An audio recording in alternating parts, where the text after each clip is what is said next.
Baik, bismillahirrahmanirrahim. Assalamualaikum warahmatullahi wabarakatuh. Kami di sini dari kelompok 9 yang dimana akan mempresentasikan dan juga akan mengimplementasikan mengenai proyek yang sudah kami rancang beberapa minggu yang lalu. Nah, adapun proyek yang kami rancang di sini yaitu mengenai sistem manajemen bank sampah digital berbasis command line interface. Nah, di sini ada penjelasannya bahwasanya implementasi berbasis Python dengan pendekatan object oriented programming untuk optimasi pengelolaan bank sampah.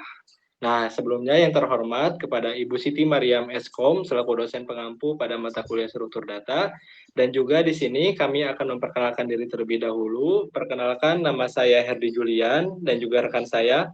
Nama saya Muhammad Iqbal Ripa. Saya Paran Aditya. Saya Muhammad Akmal Rizky. Kami di sini berempat akan menjelaskan selama 15 menit ke depan.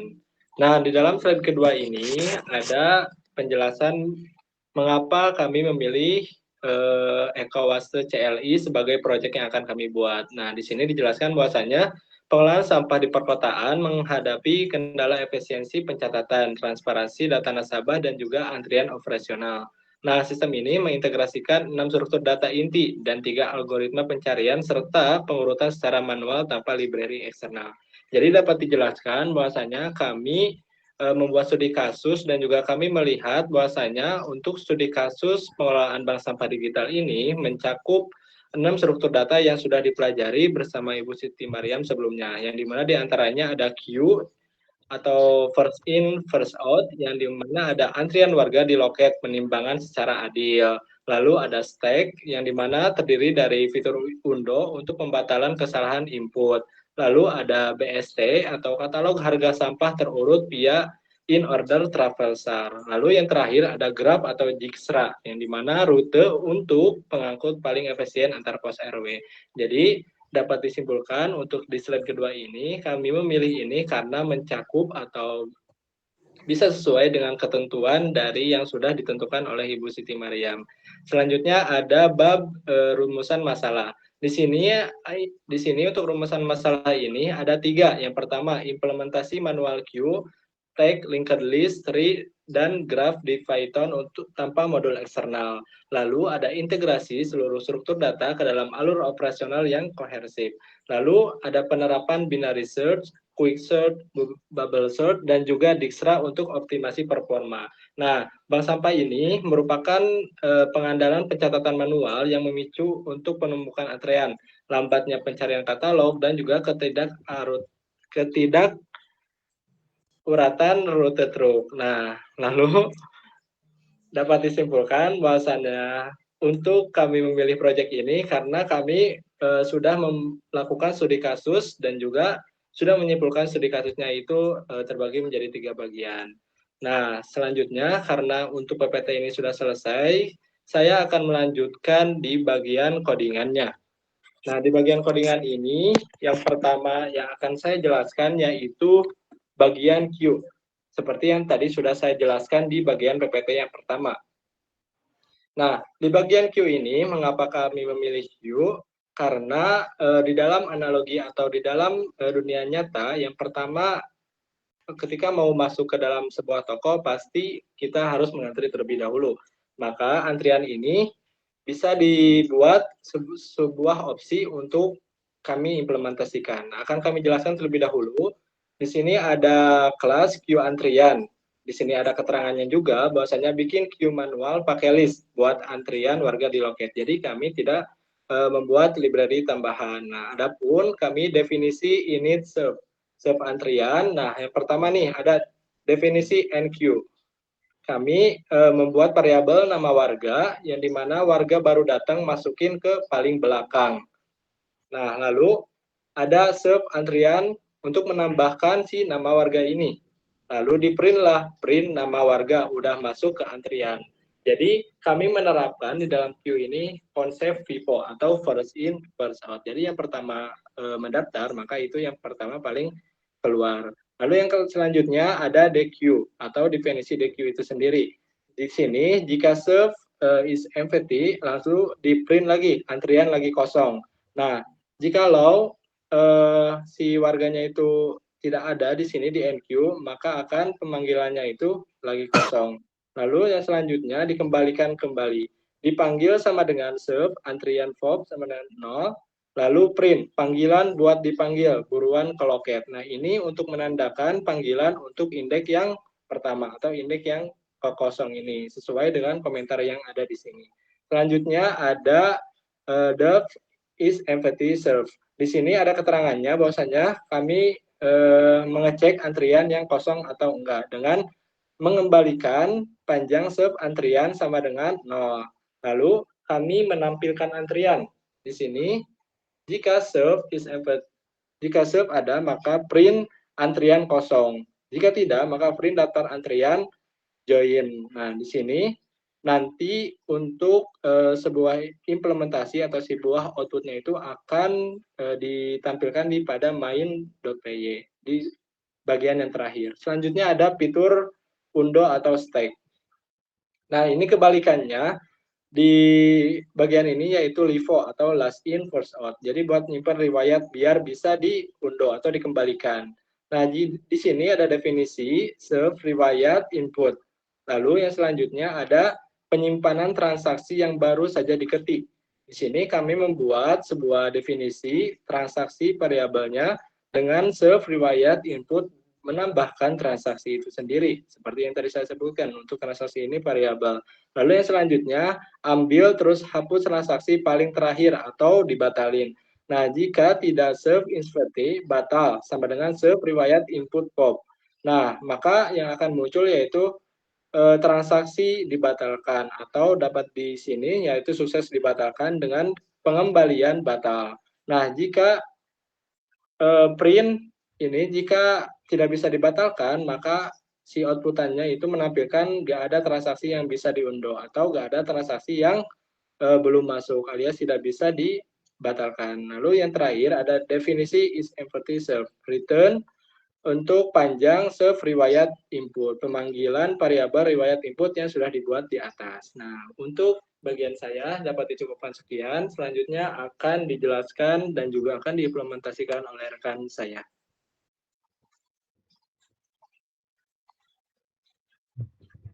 Iqbal. Sekarang kita masuk ke inti dari arsitektur sistem EcoWise TTLI. Kita semua modul di dalam program kami dikendalikan oleh satu pusat, yaitu main.py. Di dalam sistem ini kami mengimplementasikan 6 struktur data inti secara manual tanpa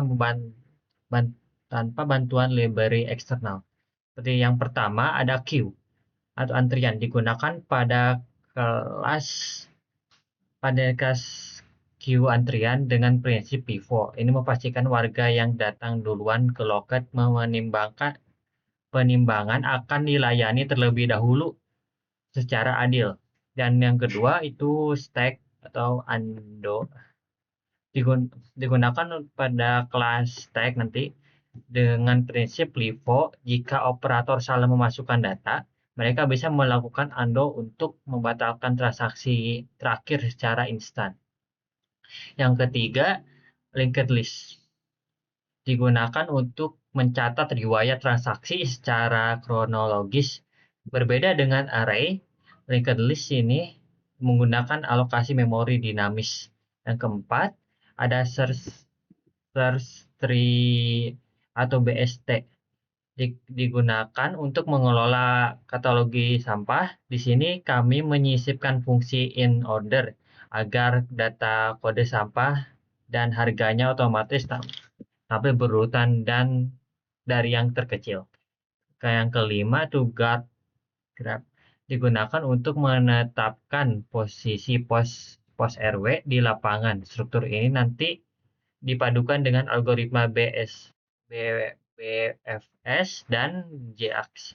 Yang keenam itu list, array atau list, menjadi wadah dasar untuk menyimpan seluruh data nasabah yang nantinya akan diproses oleh algoritma pencarian dan pengurutan. Sekarang yang kelima. Sekarang slide kelima, main.py adalah pusat kontrol program CLI. Data mengalir dari input user, diproses oleh modul, lalu menghasilkan output. Semua modul saling terhubung melalui fungsi main. Setiap modul menggunakan struktur data dan algoritma sesuai kebutuhan seperti queue, stack, linked list, BST, dan graph. Sekarang implementasi kodenya. Codingan.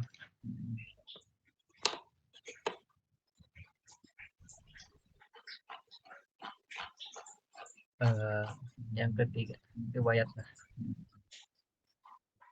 Yang ketiga, kenapa sih kita pakai linked list? Analoginya gampang. Linked list itu ini seperti gerbong kereta api. Setiap ada transaksi baru, kita tinggal menyambungkan gerbong baru di paling belakang. Struktur ini punya 3 fungsi utama di dalam codingan kita, yaitu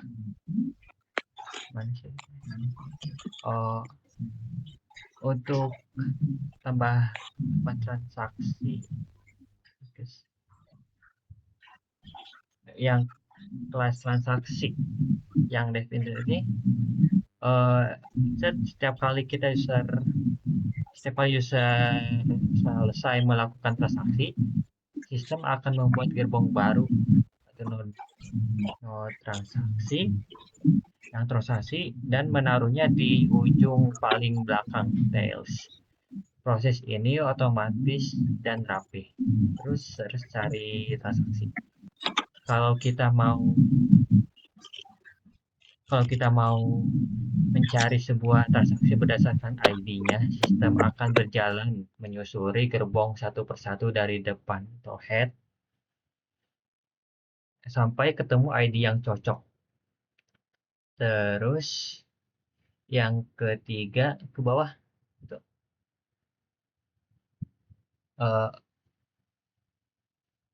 paling yang delete. Itu yang delete yang atas dikit. Nah, ini jika ada kesalahan data dan transaksi harus dihapus. Sistem tinggal memutus gerbong tersebut dan menyambungkan gerbong sebelumnya dan sesudahnya. Jadi rantai datanya tidak akan terputus. Sekarang yang selanjutnya itu katalogi sampah. Selanjutnya untuk fitur katalogi sampah, kami menggunakan struktur data binary search tree atau singkatan dari BST. Bayangkan BST ini seperti pohon keputusan atau cara kita mencari kata di kamus. Di sini, setiap jenis sampah disimpan berdasarkan kodenya. Aturan mainnya sangat simpel. Kode yang lebih kecil ditaruh di sebelah kiri, dan kode yang lebih besar ditaruh sebelah kanan.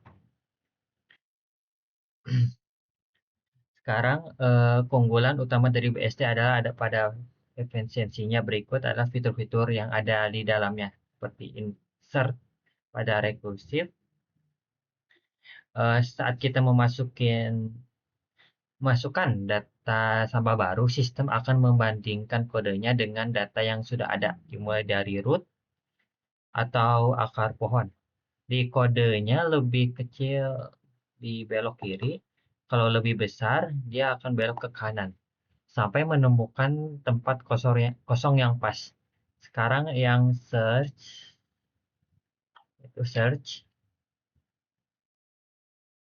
ini fitur andalannya.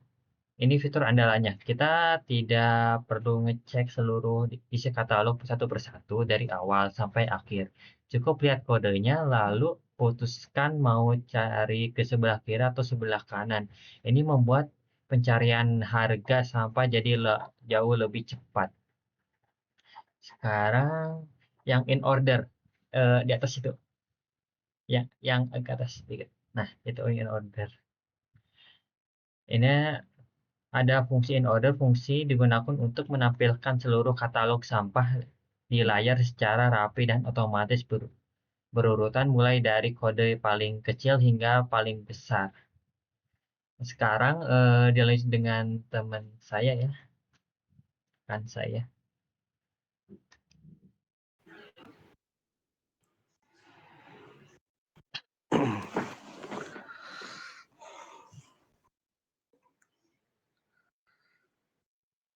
Di sini ada cuplikan kode intinya ya. Ada Q, antrian Vivo dan BST, katalog sampahnya, lalu Start, Undo, Livo, lalu Quick Sort, dan Top Nasabah. Lalu ke bagian slide berikutnya ada kompleksitas algoritma. Nah, dan di sini ada strukturnya algoritma, ada queue, stack, linked list, BST, graph, Dijkstra, binary search, quicksort, bubble sort. Dan di sini langsung aja ke codingannya ya.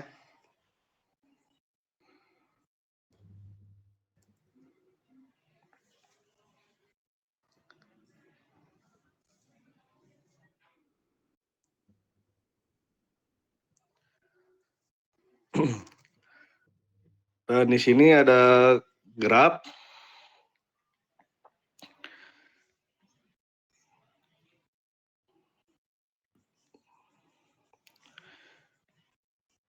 kelas GraphPrad. Ini digunakan untuk mengolah seluruh data rute dan menyediakan algoritma pencarian jalurnya.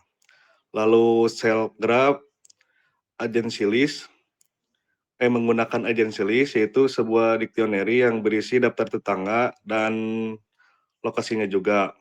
Lalu fungsi add edge, yaitu untuk menambahkan jalan antara dua lokasinya. Contohnya, antara terdapat jalan dari TPSA menuju bank sampah sejauh 3 kilo. Dan di sini ada juga algoritma BFS. BFS digunakan untuk mengecek semua lokasi yang terhubung mulai dari titik awal.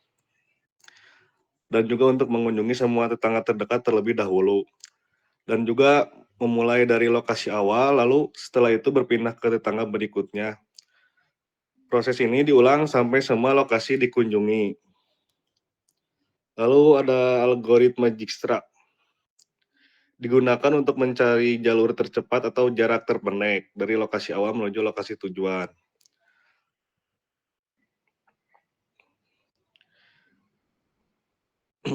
Dan di sini langsung ke 6 algoritma sorting dan searching.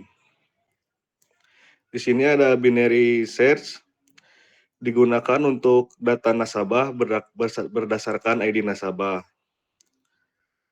Cara kerjanya mengambil data yang berada di tengah, harus sudah diurutkan berdasarkan ID-nya juga. Jika ID yang dicari sama dengan data tengah, pencarian selesai. Terus, jika ID lebih besar, pencarian dilanjutkan ke bagian kanan.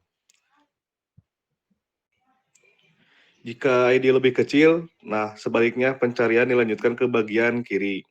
Lalu proses diulang sampai datanya sampai ditemukan atau tidak ada lagi data yang diperiksa. Lalu ada juga quick sort-nya. Fungsinya untuk mengurutkan data nasabah berdasarkan saldo terbesar ke terkecil. Nah, cara kerjanya data dengan saldo lebih besar dari pivot diletakkan di sebelah kiri. Nah, kalau yang lebih kecil diletakkan di sebelah kanan. Prosesnya dilakukan berulang hingga seluruh dan terurut. Lalu juga memakai bubble sort juga digunakannya mengurutkan data stok gudang berdasarkan stok terbanyak ke stok paling sedikit. Jika stok di kiri lebih kecil dari stok kanan, maka kedua data ditukar. Proses diulang hingga seluruh data sudah berada pada urutan yang benar. Nah, kalau bubble sort ini mengurutkan data stok dari stok paling sedikit dan stok paling banyak. Algoritma ini sederhana dan mudah dipahami, tapi kurang efisien untuk data dalam jumlah besar karena memiliki kompleksitas. Mungkin sekian dari saya, akan dilanjutkan oleh rekan saya.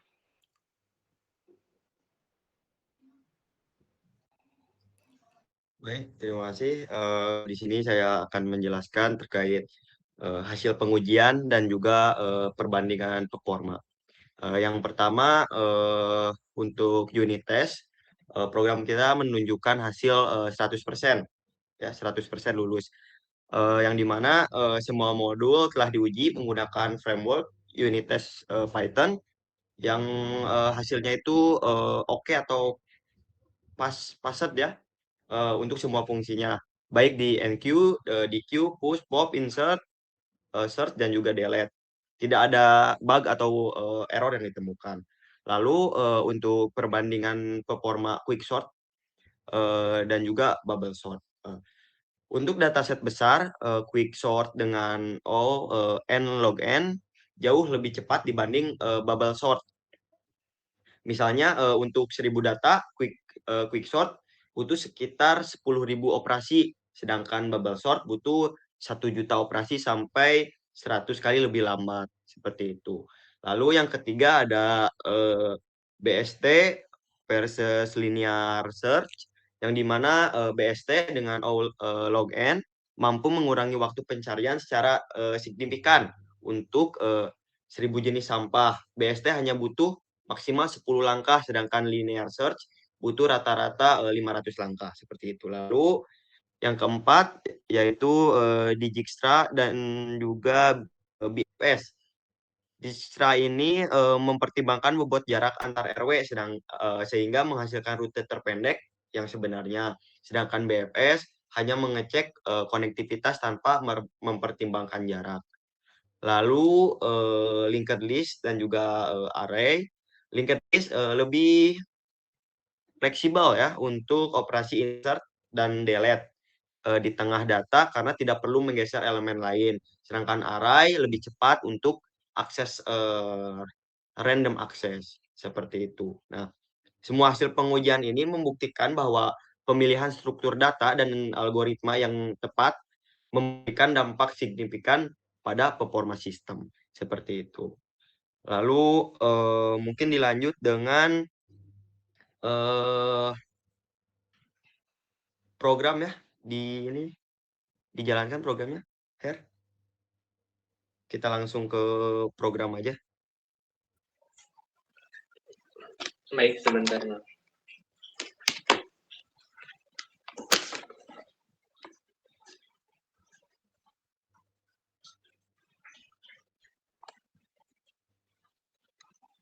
Nah, baik, ini menu utama kita, menu utama program kita yang di sini ada berbagai pilihan juga ya. Dan mungkin diawali dengan yang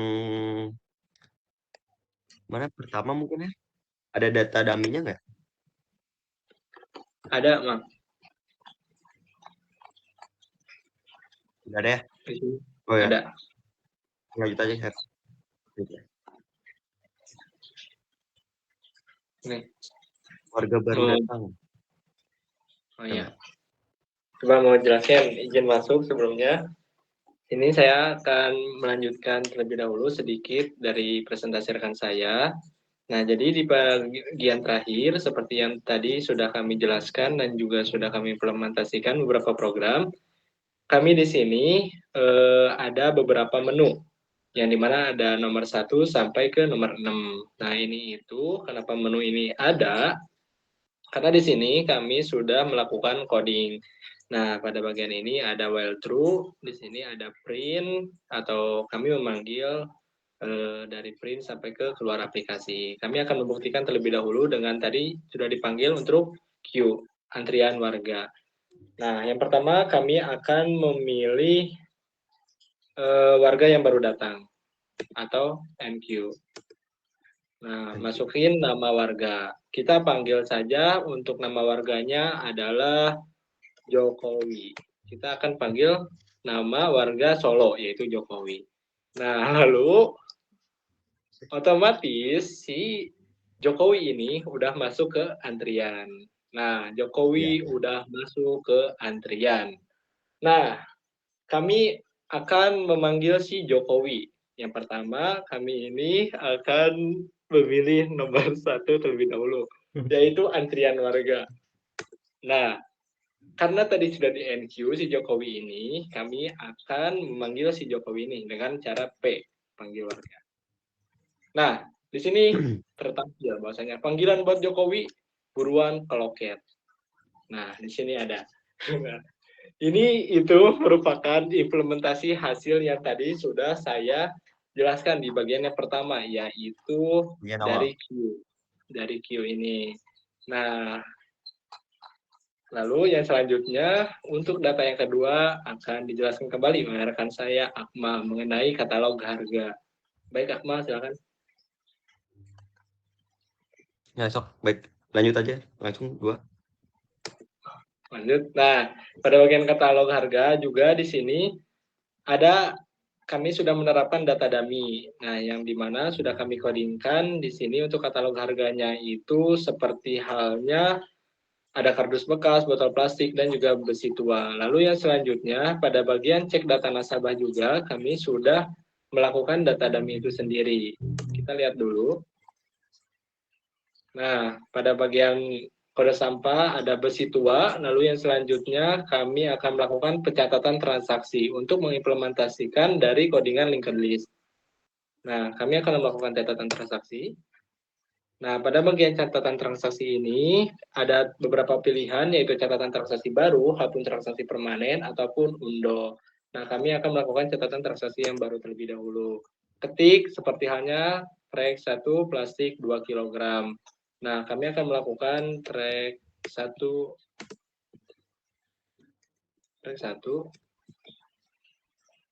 botol 1 kg. Nah, di sini transaksi berhasil dicatat. Itu merupakan implementasi daripada linked list dan juga stack. Tanpa berlama-lama, langsung saja ke nomor 5, yaitu untuk mengimplementasikan dari graph atau rute dari truk sampah. Kita pilih nomor 5. Nah, cari cek rute BPS dari Gudang Pusat, pos RW 1, pos RW 2. Nah, kita akan melakukan tujuan truk. Contoh, RW 01. Nah, di sini nama lokasinya ngaco atau gak kedaftar. Nah, kalau itu lokasinya tidak ada atau tidak tertera pada data yang sudah kami codingkan. Selanjutnya ada cek stok gudang atau implementasi dari bubble sort. Nah, pada cek stok gudang ini ada beberapa menu nih. Stok gudang paling penuh, kosong. Lalu ada kardus bekas, plastik pet, dan juga besi rongsok. Nah, karena kami sudah menjelaskan dan juga mengimplementasikan mengenai kode program yang sudah kami buat, kami menggunakan 0 saja untuk keluar aplikasi. Nah, ini dapat disimpulkan codingan ini sudah selesai atau sudah selesai didemonstrasikan karena kami sudah memilih program ke 0, yaitu keluar dari program makasih sudah memakai EcoWaste yang sudah kami buat.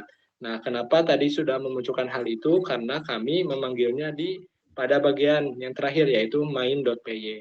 Nah, di sini kami memanggil beberapa codingan yang sudah kami rancang sebelumnya dari mulai queue, linked list, dan juga algoritma yang terakhir.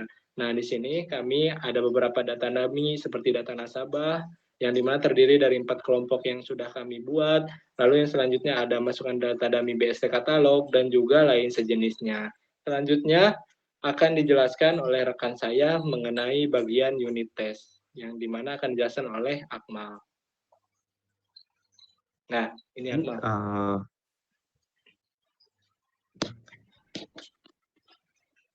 Nah, pada bagian unit test ini seperti yang kita lihat, hasil unit testnya menunjukkan hasil normal ya, tidak ada error ataupun bug. Dari hasil unit test ini kita mengetes beberapa function ya seperti queue antrian, lalu ada function undo dan juga linked list. Dan yang keluar itu sudah normal ya, tidak ada error atau apapun. Nah, jadi dari hasil unit test ini bisa kita simpulkan bahwa program kita ini berjalan dengan lancar ya tanpa adanya kendala seperti itu.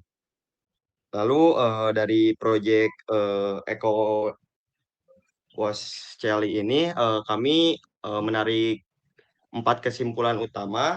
Yang pertama yaitu pemilihan struktur data dan algoritma yang tepat terbukti berhasil meningkatkan efisiensi sistem secara drastis. BST mempercepat pencarian, lalu quicksort mempercepat sorting, lalu setelah menemukan rute optimal. Lalu yang kedua, integrasi multiple struktur data dalam satu sistem memungkinkan solusi yang komprehensif untuk berbagai permasalahan. Tidak ada satu struktur data yang bisa menyelesaikan semua masalah, tapi kombinasi yang tepat bisa melakukannya. Yang ketiga, algoritma yang tidak optimal, yang ketiga, algoritma yang optimal tidak hanya mengurangi waktu proses, tapi juga meningkatkan user experience. Jadi user tidak perlu menunggu lama untuk melihat hasil pencarian ataupun sorting. Lalu yang keempat, sistem CLI ini siap dikembangkan, bisa dikembangkan ya menjadi aplikasi berbasis web ataupun mobile dengan database untuk penggunaan nyata di bank sampah seperti itu. Jadi intinya proyek ini membuktikan bahwa struktur data dan juga algoritma bukan hanya teori di kelas tapi bisa diterapkan untuk menyelesaikan permasalahan. Lalu meskipun sistem ini berfungsi dengan baik gitu, tapi masih ada beberapa ruang untuk pengembangan seperti itu. Ya mungkin yang pertama seperti UI ataupun antarmuka grafis seperti itu yang bisa membuat si aplikasinya lebih user friendly seperti itu. Lalu mungkin integrasi ya dengan database seperti MySQL atau PostgreSQL seperti itu untuk persistensi data. Lalu juga bisa menambahkan fitur otomatis input mungkinnya dengan IoT, wake sensor untuk penimbangan sampah yang lebih akurat dan juga real time. Lalu juga yang keempat ada integrasi GPS tracking itu bisa digunakan untuk monitoring rute truk pengumpul sampah. Jadi kita secara real time bisa memudahkan admin lah untuk melihat posisi truk dan juga mengoptimalkan rute dynamical ya seperti itu. Lalu mungkin dicukupkan ya, Her, dicukupkan saja. Ya, dicukupkan saja. Sebentar. Baik, terima kasih atas waktu yang telah diberikan. Saya bersama rekan-rekan berharaplah proyek ini tuh tidak hanya memenuhi tugas struktur data seperti itu, tapi juga memberikan inspirasi tentang bagaimana teori yang kita pelajari bisa diterapkan untuk menyelesaikan masalah nyata. Terima kasih atas waktu yang telah diberikan. Saya terutama dan juga rekan-rekan pamit undur diri. Sekian presentasi dari proyek kita ini. Mohon maaf bila banyak kesalahan ataupun kekurangan. Presentasi kami tutup. Assalamualaikum warahmatullahi wabarakatuh.